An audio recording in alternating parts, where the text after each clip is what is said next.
Welcome to Dream by Design with Melissa Banks, where women share their dreams, struggles and successes, how they were able to persevere despite the fear and create the life they want and deserve. If you're looking for inspiration to move you past where you normally would stop, then this is the show for you. Here's your host, Melissa Banks. Welcome to Dream by Design with Melissa Banks. I'm excited you could be with us today. I'm your host, Melissa Banks. Today we have another amazing woman to share her journey with us and how she was able to keep going despite the circumstances. Our guest today is Shatoria Christian. Shatoria is an author. She's a speaker, a podcast host, inspirational mentor, and teacher. Welcome to the show, Shatoria. Thank you so much. I am so glad to be here. I'm excited to talk with you because just preparing for this interview, one thing that just jumps off the page that's in your bio and your social media is your passion, that you're passionate about encouraging others to be the best version of themselves. Share with us how you able to do that. I'm passionate about other people because I've been in a place in my life where no one was passionate with me. And I had those who were, but I felt like, it doesn't kill us to be kind. And I feel like you go a long way when you're kind. And so I have a lot of empathy for a lot of situations. And so I learned it takes a lot to be negative compared to being positive. So I rather see things as the glass half full compared to just seeing something that's just negative all the time. What are some ways that you pour into others? I know that you speak and you do some other things, but somewhere I read that you said that you connect. It's a connection that you have with the people that you encounter. Where does that come? Is that a special gift or is that how you've always been? Talk to us about that. So people have always said I've been a really nice person. But I mean, the biggest thing for me connecting with people is, one, I'm a teacher now. I was military, but I believe in just simple conversations.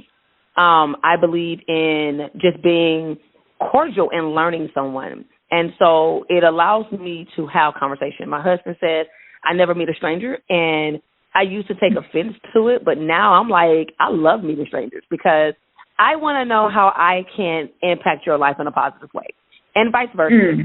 And I believe that my past and my present time frame helps me when it comes to people.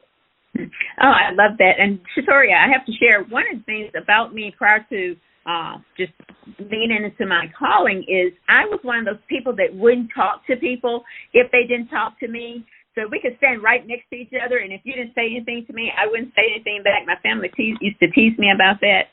Now I am talking to people, two or three people back down the line. I'm the talker, so because I want people to be impacted when they meet me, and I definitely agree with you on that. You mentioned, Shatoria, that you used to be military. I know that you served in the Air Force for 21 years. Thank you for your service. I have to say that. Do you feel that that time in the service prepared you, though, for this time that you're in now, and that's where that genuine desire to impact people's lives have come from? I'm going to be not even just the military, but my life prior. I truly believe that things we go through in life is not in vain. And as a believer of Christ, I had to learn the hard way that the things that happened to me in my past prepared me for what is today. So I'm able to really sympathize with people who go through certain things because I've been through it. And so things that happened to me even in the military, I have been able to utilize the things that I've learned, the things that I've been through, and even how I came out of it. I've been able to minister to people through, one, my actions, two, writing it down in a book, but three, just being there for people, genuinely just listening to them and letting them know, hey, I've been there. So let me tell you how I went through it, not saying you can do it the same way, but, hey, this is what happened to me, and so where it opens up doors for people to be like, oh, man, somebody else has been through this walk, not just me. And absolutely, and that changes people's lives.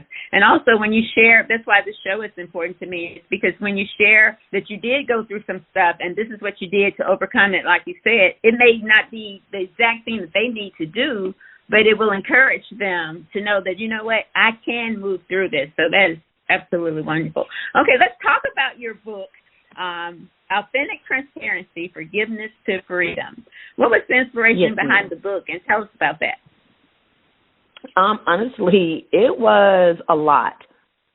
It took me a couple of years to write it. I started it and I stopped. I started and I stopped. And then in 2020, my mentor came to me and was like, you really need to finish this book. And so I finally hooked up with my publisher. We had a sit-down meeting. That was January 2020. And the book was completely done. I had to completely rewrite it. So if we say when I started it, I technically started it January 2020. I was done with it, writing it by June 2020. And what came behind it was I needed to be free. I didn't have a clue what the name was going to be, none of that. I didn't come up with none of the names or anything until my publisher, when it was time to publish it. I had already sent it to my editor, got all of that done, but I had no title of the book. And God gave me Authentic Transparency. And so when I was writing it up and it asked me for a subtitle, I was like, a subtitle? And my editor had said, you probably want to come up with a subtitle. I was like, And I came up with, God gave me Forgiveness to Freedom. And I won't lie, when I first wrote it and had it, I didn't know what impact it was going to do until now. And it has allowed me to literally experience the freedom. Writing that book, I became free writing the book. Things that I held on to that I thought I had forgiven and moved on, it literally took a lot out of me to write certain chapters and literally be honest with myself that, man, that hurt at that time, including my mom's death, which is one of the biggest part of that book. That chapter is called Final Goodbye, and it talks about that final goodbye to my mom. And I didn't realize how I was still that little girl still hurting, even though she died as I was an adult. And so it literally allowed me to be set free, hence why Forgiveness to Freedom. So that's what I teach on now. That's what I minister through, is how forgiveness can lead to your complete, total freedom. Oh, wow. That's so powerful. Thank you for that. If you're just joining us, you're listening to Dream by Design with Melissa Banks. Our guest today is Shatoria Christian. She's an author, speaker, podcast host, inspirational mentor, and teacher. Let's talk about, one of the things I'd like to talk about on the show is some challenges that you face as you go through. I know your entrepreneur journey started after your Air Force journey, but there was also some challenges there, I'm sure. But if there's something that you can share with our audience that you had to overcome in order to keep going. So here's the crazy part. I actually started entrepreneurship while in the military. And crazy part doing that and the challenges were, one was being in the military, for one, learning who I was, for two, and what I really wanted to do, networking. But one of the biggest challenges for me was being a Black woman in the military, doing all these things, and also just trying to break generational curses. That was a huge challenge for me because I later on became that black sheep of the family, which I'm quite okay with. I am quite okay with that. But that was a huge challenge, is breaking generational curses and leaving home, going into the military. My cousin did it first, and then I did it right after him. That was a huge challenge for me, is breaking those curses from what I've seen and I grew up with. And I didn't do it just because, I didn't know at the time generational curses really was, but I did it because I lived a certain way and I didn't want to live that way. Mm-hmm. Growing up a certain way, I wanted to be very different, and that's what I do now. I set myself up to be very different despite who it hurts or who has a problem with it. I don't want my kids feeling like they have to go through the same thing when they don't have to. No, wow, that's awesome. I did want to talk to you about the anthology that you were a part of, which is is really awesome to me. And congratulations, because it is a bestseller on Amazon right now. Women with Unshakable Faith. I just love that. Talk to us about that and how that happened. Oh, my God. So crazy thing about it is when that came about, I had just hosted my annual I Am Forgiveness to Freedom retreat here in San Antonio, and I was in a very bad mental space, 2022, very bad mental space. I had checked out and I was going to cancel it, but God was like, nope, you still want to do it. And so did my team. I was like, okay, we're going to go through this. And I remember October 16th, I gave God my yes. I said, okay, God, what we doing? And God was like, trust me. And I was like, okay, we're going to trust you. And Dr. Paulette Harper, who is the author of the book, she's the lead author, she had put this post out about collaboration. And so that's something I steered away from a lot, is collaborating with people. When it come down to books, I was like, I don't want to do that. I don't want to collaborate with anybody. But God was like, nah, you got to trust it. So I did the author's call, and I heard everything that she was providing for this book. And I said, you know what, it's not going to hurt. And so I jumped on board right there and then. It was dope. I had a great time because it allowed me to be amongst other women to get my story out, even though I've already had a book out. This allowed me to, one, meet other people, but two, just getting out of my way of things that I wouldn't normally do and just trusting God and just doing it. And so that comes, you know, the Women with Unshakable Faith book. And I'm like, wow, I'm a whole Amazon bestseller. I'm like, cool beans. What else can I do? So I was like, I could do that. I could do some other stuff. But it did it. It taught me a lot. I got a lot of lessons and learning. I'm big about asking questions. And so that's something that I did for sure, was definitely asking questions. Oh, that's wonderful. And the title of the book just jumped out to me, Women with Unshakable Faith. And when I say that, when I read that title, it does something to me. So congratulations again on that. One of the things I wanted to mention, and I also mentioned this with our guests, is I know that as women entrepreneurs, we wear a lot of hats. You know, I mean, just reading your titles, you're doing so much. And you're a wife, and you have family obligations. And sometimes you can feel like you have a lot going on. You need a moment to refill yourself, to encourage yourself, or just be still. Share with us, what do you do in those moments? So I won't lie, I like to support other friends who are doing something that I can relax at, that I'm not working or anything of that nature. So I just came back home from a friend of mine. She has a retreat called Sweatpants and Chill Retreat, a place where we don't have to get dressed up. We just be normal, but we get spoken to. And like you said, I do a lot and I pour out a lot because I'm a teacher, I'm a wife, I'm a mom, I'm a grandmother. I just retired from the military, so an author and a publisher. So I do all these things. And I'm like, I need a moment for me. And so the Sweatpants and Chill literally came just in time for me this year to have my once-a-year trip for myself, and that's what I did. And I literally relaxed for 5 days. I went in early, and I literally just chilled out. And where she had it at this year was in the middle of just beautiful trees and water, and I literally just relaxed and got fed.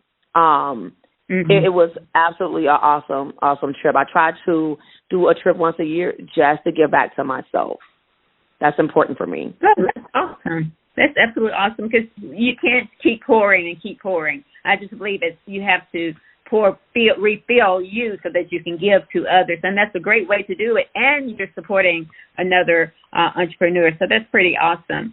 What words of encouragement or advice can you give to our listeners that are listening that can relate to your story and some of the things that you've shared, but they just haven't been able to move? They've been stuck in it. Are there some words of encouragement or something that you would like to leave them with? I would definitely say jump for it. I just came out with my first magazine, and I ain't gonna lie, I was scared and I was nervous, but I just jumped. And that's the scariest thing of all, is jumping. But you got to trust the process. It's not going to be easy, but do it, because what I don't want anyone to do is to look back and go, woulda, coulda, shoulda. No. Don't let someone who's in business and can be the same business as you seem like it's competition. No. You're competing against yourself, and you're trying to do better than what you did yesterday. So don't look at somebody else's walk and think, oh, my God, they're already here, because I used to do that. Now I just jump, and I'm like, okay, God, what are we doing next? And you got to be okay with where you at and how it's going, because it's your story, not theirs. And just because you see where they're at, you don't know how they got there. So don't judge what they're doing by where you're at and get disappointed with yourself. Trust the process, jump, And I mean, go all in. Invest in yourself. It's the biggest thing you can do in life is investing in you. Wow, absolutely. Let's talk for a moment about your because I did come across that when I was doing my research and had it written down. So let's talk about zine. And I remember you share with us how you felt when it first launched and how all that worked. Oh my God! So I won't lie, I was in tears because when God gave it to me, He literally just gave that to me months ago. And I mean months. And so remember I said, I believe now, just jump and go when God says go. So when He gave me the magazine, it's named after my grandmother and my mom. It's called Vidal, the Vidal magazine. And I had all these plans for it. And God was like, no, your first issue is going to be this. So the first issue that's out right now is actually the dedication issue. God was like, I just want this to be a dedication issue. And I'm like, okay, God, okay. So I dedicated to people, but when we talked about what do I do for myself, I dedicated this magazine to myself also, because it's been a lot of work that I have done over the years, and I never pat myself on the back. So when He told me to do this magazine, I'm like, okay, what type of magazine are we doing? He said the same thing that you are, inspirational. Make it to where people want to read it, and, you know, make it personal. And so that's what the magazine is. It's very personable. Right now, you ain't going to see no celebrities. You're not going to see that. What you're going to see is real-life people, real-life things, especially with our new issue coming out in January. You're going to see those real-life stories, those things that's going to touch you. You're going to be like, oh, man, somebody who feels like this. Not celebrities, because, you know, we read celebrity news all the time. We see it online. But this right here is going to allow you to really see and be like, oh, my God. Like, I see myself in this. This person is just like me, and this person is an everyday person just like you. And so I want people that they can relate to, and I mean really relate to. Not saying we can't relate to celebrities like that, but we got people with stories out here, and that's what I want to capture, those stories. Oh, absolutely. I'm excited about that. That's the whole premise of this podcast, is to give women that platform to really share their stories. And I get so encouraged every single time that I speak with someone on the show. Is one of the reasons I love this show so much. Thank you so much, Shatoria, for being here today. You have been so inspirational, full of energy. I know myself and everyone who listens to this conversation will be inspired and encouraged to be the best them they can be. Let the audience know how they can stay connected with you. Absolutely. You can definitely catch up with me on all social media, but IG, I am _Shatoria. Also with TikTok is I am Shatoria, and Facebook, I am Shatoria. So you can definitely reach out to me there. And also you can check out my personal Facebook page, which is the same as all other pages, Shatoria Christian, where you can also reach me. And then my website is iamshatoria.com. Oh, wonderful. Thank you again for being here today. Absolutely. It's my pleasure. Thank you so much. Oh, you're welcome. And thank you to our audience for tuning in to today's edition of Dream by Design. I'm your host, Melissa Banks, saying all your dreams are possible. Believe in yourself. Work hard and don't quit. Until next time, thank you for choosing Dream by Design with Melissa Banks. Enjoy your day.